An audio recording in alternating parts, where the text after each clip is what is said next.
जय श्री राम दीदी जी। जय श्री राम सभी दर्शकों को जय श्री राम। दीदी जी, आज मेरा आपसे सवाल है कि आपको आधुनिक गुरुकुल का जो विचार आया वो कैसे आया और आपको क्यों लगता है कि भारतवर्ष में इसकी आवश्यकता है। तो आप इसको थोड़ा विस्तार में बताइए और गुरुकुल के बारे में भी थोड़ा, आधुनिक गुरुकुल के बारे में और पुराने गुरुकुल के बारे में भी थोड़ा विस्तार से बताइए हमारी यूट्यूब फैमिली को। मुझे सबसे पहले तो ये चीज़ अच्छी लग रही है कि आज की युवा पीढ़ी इन चीज़ों में थोड़ा रुचि भी ले रही है और जानना भी चाहती है कि आधुनिक गुरुकुल क्या होते हैं, किस तरीके के होते हैं, या उनको किस तरीके से हम लॉन्च कर सकते हैं, मतलब निर्माण कर सकते हैं उनका। तो आधुनिक, अगर हम प्राचीन काल से आधुनिक गुरुकुल का विषय उठाएं, तब आधुनिक गुरुकुल नहीं कहा जाता था। वो तो अब क्योंकि कलिकाल चल रहा है, कलयुग का समय चल रहा है, तो आधुनिकता, हर काम मशीनों से हो रहा है, तो इसलिए उसमें आधुनिक शब्द जोड़ दिया गया। अन्यथा पहले तो इसको गुरुकुल ही कहा जाता था। जैसे प्रभु श्री रामचंद्र जी जो हैं हमारे, वो और निषाद जी का आपने नाम सुना होगा, जो निषाद राज थे, जो नंदीग्राम के पास रहकर, जिन्होंने जब प्रभु श्री राम को वनवास हुआ तो उन्होंने, भरत जी तो वो भी सन्यासी वेश धारण कर करके और राज्य की सीमा पर अयोध्या के समीप नंदीग्राम में राज्य चलाते थे, वहीं से बैठ करके। तो उन जब जो निषाद राज जी थे, उनको लगा कि मतलब राम जी हमारे मित्र हैं और उनके राज्य की सीमा है, तो मुझे भी उनकी सुरक्षा करनी चाहिए। तो वो वहाँ से उस पूरे राज्य की रक्षा करते थे। हालांकि भरत जी थे, शत्रुघ्न जी थे, लेकिन फिर भी तो वो जो शिक्षा पद्धति उनको मिली थी, वो कहाँ से मिली थी? गुरुकुल से। किसने दी थी? वशिष्ठ जी ने। तो राम जी जिस विद्यालय में पढ़ते थे, जिस गुरुकुल में पढ़ते थे, और निषाद राज जी जिस गुरुकुल में पढ़ते थे, वो संस्कार कैसे थे? विचार करो कि एक बहुत अमीर का बेटा और एक बहुत गरीब का बेटा, जो जंगल का राजा है, और एक पूरे नगर का राजा है, जिसके पिता स्वर्ग में जाते हैं देवताओं का संयोग करने के लिए। तो ऐसे पिता के पुत्र माने जो यहाँ पे पढ़ने के लिए एक तरह से गुरुकुल में जा रहे हैं, और एक निषाद राज जो जंगल के एक राजा, मतलब जंगल के एक जो राजा कहें, क्योंकि वो छोटे स्तर के राजा थे, तो वो भी राजा ही हैं अपने क्षेत्र के, तो उनका पुत्र, मतलब दोनों का समावेश जो है और दोनों की शिक्षा जो है कहाँ हो रही है? वशिष्ठ जी के गुरुकुल में। तो गुरुकुल में जो संस्कार दिए जाते थे, जो उनको नीतियाँ सिखाई जाती थी, भारतवर्ष को विश्व गुरु अच्छा क्यों कहा जाता था? इसीलिए कहा जाता कि उसकी संस्कृति, संस्कार बहुत बलिष्ठ थे। फिर धीरे धीरे माने अन्य लोगों का हमारे जो भारतवर्ष है उस पर आक्रमण हुआ, क्योंकि हमारे यहाँ जैसे बहुत सारी चीज़ें ऐसी थी जहाँ हर बात पर लड़ाई नहीं थी, दंगा नहीं था, बकवासें नहीं थी, एक दूसरे का छीनना झपटना ये संस्कारों में ही नहीं था। जो था अपनी दुनिया में खुश था, मतलब एक आज्ञाकारी पद्धति, माँ बहन बेटियों की इज्जत करना। और सोचो, एक जंगल का जो राजा बना हुआ है, वो भी वही नीति से प्रेरित है, वही संस्कारों से प्रेरित है जो एक शहर और नगर का राजा प्रेरित है। तो जो शिक्षा में जो एक घुला हुआ था, मतलब शिक्षा नीति में, तो वो एक जैसा था। जैसे आज के समय में आप लोग देख रहे होंगे कि आज के समय में बहुत सारी चीज़ें हैं शिक्षा को लेकर के। मैं नहीं कहती हूँ डॉक्टर है, इंजीनियर है, ये सब चीज़ें हमारे यहाँ पे भी थी, लेकिन जब आक्रमणकारी आए, उन्होंने हमारे यहाँ से शिक्षा पद्धति, आप सबने सुना होगा नालंदा यूनिवर्सिटी थी कितनी बड़ी, और कितने हमारे धर्म ग्रंथ समय समय पर आतताइयों ने जला दिए, मिटा दिए। बच्चों में ऐसी शिक्षा नीति घोल दी। आज की शिक्षा नीति जो है वो इस तरीके की आ गई है, जितने अलग अलग विद्यालय हैं उतनी ही अलग अलग पढ़ाइयाँ हैं। तो शिक्षा नीति जो एक होनी चाहिए थी, उसमें भारत की संस्कृति और संस्कार का तो कोई समावेश ही नहीं है।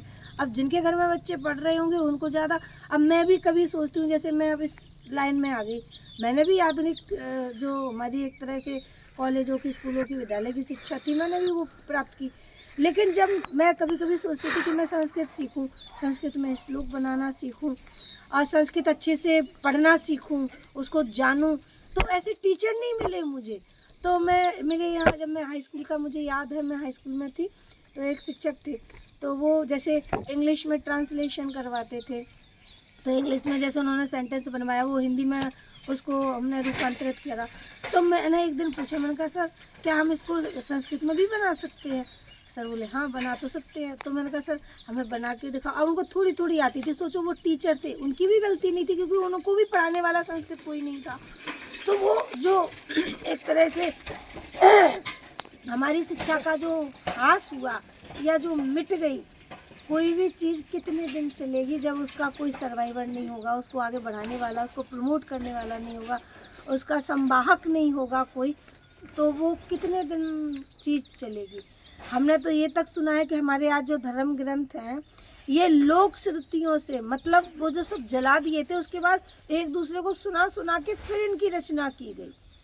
तो ऐसा नहीं है कि मतलब आधुनिक मतलब गुरुकुल की शिक्षा की आज आवश्यकता पड़ी, इससे पहले भी वो पद्धति, वो संस्कार बेटियों के प्रति, महिलाओं के प्रति, अपने परिवार के प्रति, अपने राष्ट्र के प्रति, ये संस्कारों में इतना कूट कूट के भर दिया जाता था कि वो व्यक्ति को लगता था कि हाँ ये हमारी जो शिक्षा है ये हमारा मूल आधार है, रीढ़ की हड्डी की तरह। जैसे हमारे शरीर में रीढ़ की हड्डी बैकबोन होती है।